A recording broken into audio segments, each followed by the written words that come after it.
Sir ఇప్పుడు కొంతమంది సరిగ్గా నిద్రపోరు. 8 అవర్స్ అంటే కొంతమంది ఎలా చేస్తున్నారంటే మిడ్‌నైట్ 2కి పడుకొని అటు ఇటు లెగుస్తారు. సో ఈ సరిగ్గా నిద్రపోకపోవటం వల్ల కూడా ఈ ఒబేసిటీ, వెయిట్ లాస్ అవన్నీ కూడా జరగవచ్చు అంటారా? వెరీ గుడ్ న్యూట్రిషన్ ఇష్యూస్ అలాగే కూడా. సో స్లీప్ అనేది కంపల్సరీ ఉండాలి. At a stretch 6 to 8 hours అనేది ఇంపార్టెంట్.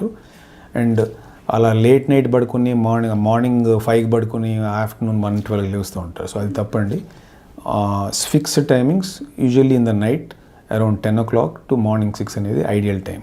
సో ఇలా హెఫజార్డ్ టైమింగ్స్లో పడుకోవడం వల్ల ఏమవుతుందంటే స్ట్రెస్ పెరిగి మనకు తెలియకుండానే కొన్ని హార్మోనల్ సెక్రీషన్స్ బాడీలో వస్తాయి. సో వాటి వల్ల multiple effects on all the organs of the body వస్తుంది. కొంతమంది నైట్ షిఫ్ట్స్ చేస్తారు సార్. నైట్ షిఫ్ట్స్ చేసేవాడికి డే టైంలో చేసేవాడికి చాలా ఏమన్నా ఇష్యూస్ ఎక్కువ ఉంటాయి అంటారా? ఉంటుంది. నైట్ షిఫ్ట్ చేసే వాళ్ళకి ప్రొఫెషనల్ పరంగా వాళ్ళకి తప్పదు కాబట్టి వాళ్ళకి మెంటల్ ప్రెషర్ అలాంటివి ఏమైనా ఎక్కువ ఉండే ఛాన్సెస్ ఉంటుంది. డెఫినెట్గా ఉంటుంది. సో దానివల్ల ఆ ప్రెషర్ ఎక్కువ ఉండటం వల్ల వాళ్ళు నైట్ టైం చేసి పగళ్ళు పడుకొని దానివల్ల డెఫినెట్గా ఉంటుంది. బట్ దాన్ని ఓవర్కమ్ చేయడానికి again same eating good healthy food and doing some exercise. మేల్కొనటం వల్ల ఎంతో కొంత ఇంబ్యాలెన్స్ అయితే ఉంటుంది అంటారా నైట్ చేయటం వల్ల? డెఫినెట్గా ఉంటుంది.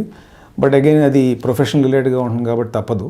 సో వాళ్ళల్లో ఏంటంటే మిగతా టైమ్స్లో జాగ్రత్తగా దాన్ని బ్యాలెన్స్ చేసుకోవాలి. థ్యాంక్ యూ సార్, చాలా విలువైన ఇన్ఫర్మేషన్ ఇచ్చారు మా ఛానల్కి. Thank you so much.